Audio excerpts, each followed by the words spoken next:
Okay, to my wife's great irritation, this faucet here has leaked for a long time, and I never fixed it. And the reason is I couldn't initially find out how to pull it apart. It's got this plate on the back, and you have to get this handle here off first before you get this plate off. And this is just 2 screws. I forgot to put that back on there.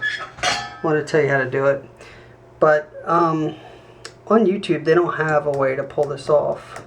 My wife was trying to look that up, and they don't have it. The model that is shown on YouTube has an Allen bolt back here, so I couldn't figure out how this part came apart. Excuse me, this piece came apart. So the first thing you have to do is pry this cap off, this mixing valve cap, and it came right off the first time. There we go. So that comes right off, and then as soon as you get that off, you can see that there's a screw here in the front. So you take that out next. I'll show you that. Okay, so then that little screw comes out, no problem.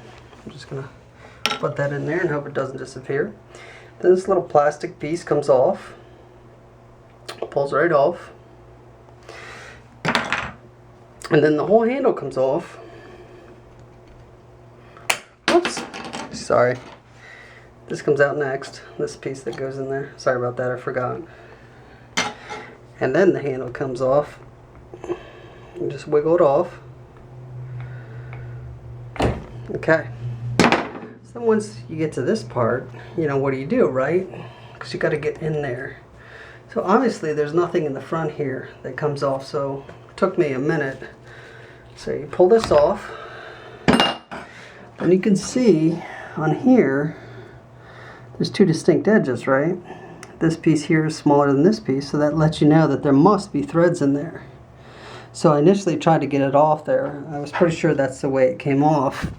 Ugh, my wife was arguing with me, but I was pretty sure that came off. And actually she was able to find online that in fact that is threaded and that comes off of there. And the problem is there's probably sediments in there. There's, you know, different minerals and stuff. So those threads are pretty locked, and I don't have the tools big enough to get around there to pull that off, especially since it's frozen up. So I'm going to go to Lowe's and get that and get the cartridge for inside there, but that's how that comes off. Okay, so I got it off there. Just need the right tool for the job. So I use this huge pipe wrench that I just bought, and I put it on there like this, and it came right off. It came right loose. Then this comes off like this, and hopefully the cartridge slides right out of there. Yeah, I can see water dripping out of here, which means I didn't get the water all the way off.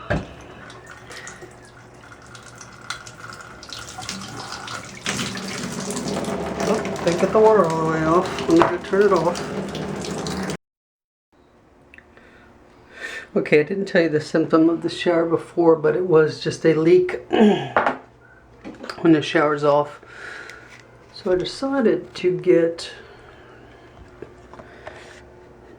2 new seals. Okay, so to put these fittings back in those holes, I threaded them on, or I stuffed it on this Phillips screwdriver, and I'm just going to plug it back in that hole there. Okay, so it looks like that once those are in there. So next I'm going to put that valve, that mixing valve, in there.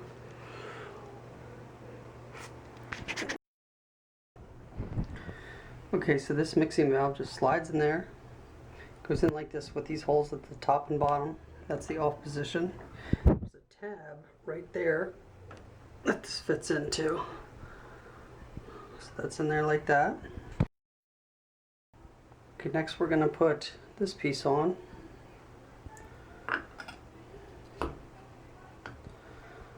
Like so. Okay, so now that those 2 little gaskets are in there with their springs, we're going to put the mixer valve in there. So it goes in only one way. There's a little notch on the side. Hopefully you can see that's right there. Puts in that little notch in the housing.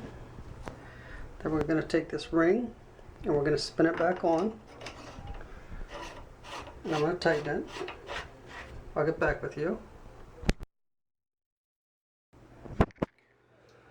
Okay, I actually decided to put it back together with that ring and turn it on to make sure it wasn't leaking around this seal here. And it doesn't look like it's going to be dripping anymore, but I'm going to check it. Now with this, I didn't really have to tighten that up.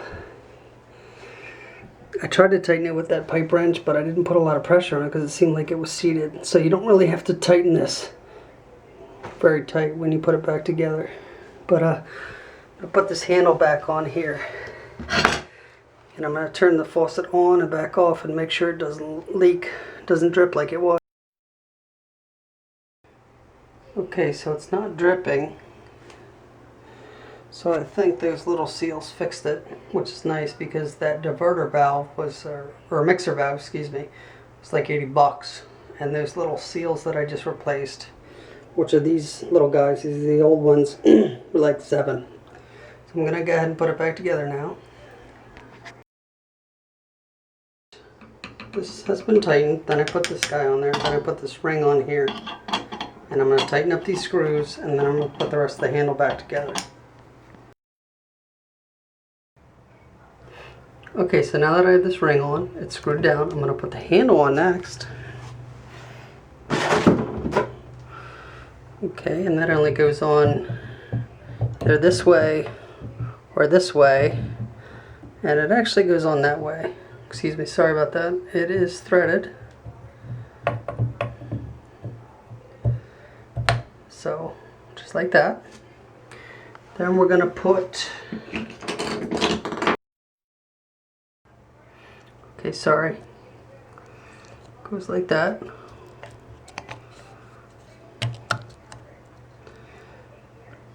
Okay, the threads match up. Okay. And then we're going to put this plastic piece on, which is the actual heat mixer valve, like that. And then there's a Phillips screw that goes in here, just like that.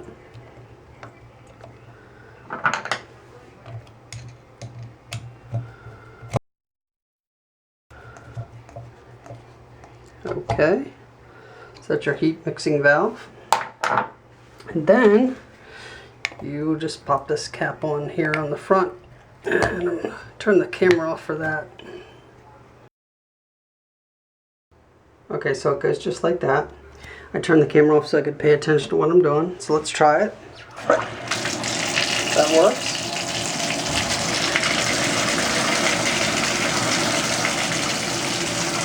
And the heat mixer works. See, that's the middle. There's cold. There's hot. And off. And it doesn't drip anymore. So for $7, we fixed it.